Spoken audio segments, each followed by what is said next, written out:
national je khapon takip pa bojok so khapon tibe joto nai tona rok ta bagai ler ka amsung srai srai tabo saimala jene sabakok buskanga sabakok nai negram boro sung negram tabone bagai tibramo thani candidate list asuk ler tong nok srai srai ka nai ton de hapon tibe ni bakhakti nai ton sabakok tabone sung negram sabakok aro কোনো মথানি leader করে এখানে নাচি তলে sub cock নাই নেগরা বস কাঙ্গন knock নয় cock নাই বন song নাই তাও মগে লেরখা আসুক ওম খাইমিয়া তাবো বুজো লিস্ট কগরিমায়া নাই তুমদে আমি ক্যান্ডিডেট হওয়ার জন্য যে ভেতরে যে ফর্ম ফিল আপগুলো করলাম এতক্ষণ 28 তেলিয়ামুড়া থেকে প্রতিদ্বন্দ্বিতা করছি। আপনি হ্যাঁ, আজ কি প্রার্থী তালিকা চূড়ান্ত প্রার্থী তালিকা বেরিয়ে আসবে? এখনো প্রার্থী তালিকা চূড়ান্ত হয়নি, কালকে হয়তো হতে পারে। আজকে বেরিয়ে আসবেন?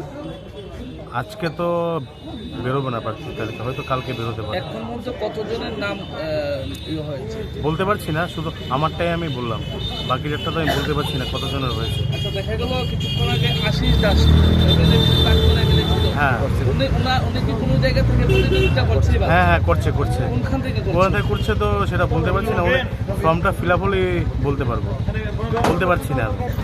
উনি এবার তীব্রমথা থেকে প্রতিযোগিতা হবে? হ্যাঁ তীব্রমথা দৌড়ে থেকে? হ্যাঁ হ্যাঁ আমি তীব্রমথা দলের থেকে প্রতিদ্বন্দ্বিতা করছি। না একইভাবে আশিস দাসও কি তীব্রমথা? হ্যাঁ হ্যাঁ আশিস দাস তীব্রমথা থেকে করবে। তৃণমূলের সঙ্গে কি কিছু জোটে যাওয়ার সম্ভাবনা রয়েছে? না না, আমরা কারোর সাথে অ্যালায়েন্স করছি না, আমরা একাই থাকবো। আমরা লক্ষ্য করতে পেরেছিলাম তৃণমূলের পূজন বিশ্বাস কিছুক্ষণ আগে। হ্যাঁ না, পূজন বিশ্বাসের সাথে মহারাজার একটা পারিবারিক ওনার সাথে সম্পর্ক, সেই জন্য ও এসছে। আমি তো আমার তো ততটুকু আমার জানি। এখন টোটাল কতটা আসনে আপনারা লড়বেন সেটা তো আমি বলতে পারছি না, ওটা মহারাজা বলতে পারবে এক্স্যাক্টলি কত আসনে লড়বে। আপনি কোন জায়গা থেকে লড়াই করছেন? তেলিয়ামুড়া 28 তেলিয়ামুড়া। পরিচয়টা? নামটা আপনার? অভিজিৎ সরকার।